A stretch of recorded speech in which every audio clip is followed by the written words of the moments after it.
what are the most important KPIs that you want to track within a CMMS? I know we talked about cost. I know we talked about budgeting. I know we talked about asset hierarchy. What else? What else is there to track and manage within a CMMS? So I think there's some fundamental things that we can always use. PM compliance is a big one, right? Mm-hmm. Are we doing the PMs we said we were going to do on time? What's our schedule compliance? Are we planning and scheduling that work? Are we getting it done on time?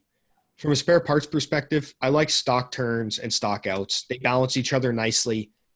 So do we have the right inventory on hand? That's what that tells me. Those are the major ones. You'll have availability as well of a system.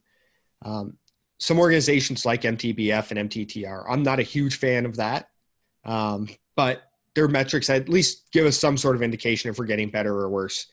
But I think ultimately the best KPIs are ones that the organization is actually going to use.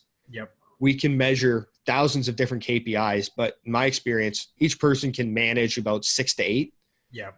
Once we get more than that, then we just kind of zone out and it doesn't mean anything to us anymore, right? So I think we got to pick the 6 or 8 that are appropriate to the individual levels in the organization and then measure those properly.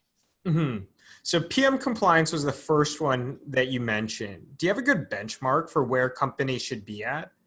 How do you know if I know if I'm doing a good job with our PM compliance? So there's a couple things that go into that. I think one is we have a due date, and some organizations say, well, did we do it by that due date?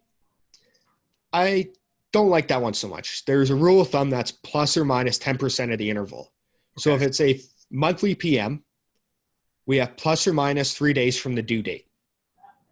We got to stay in that interval because if not, we're going to start pushing our PMs over and we might be doing stuff too frequently or too early. A good example of that is if I have a weekly PM. A lot of organizations measure, did I get it done within the week? Yeah. Well, maybe this week we got it done Friday and the following week we get it done on a Monday. What changed? Exactly. So I like that 10% of the interval rule as my PM compliance. And don't quote me, but SMRP has best practice guides on this stuff. I want to say it's 90 or 95% is what they measure as best in class.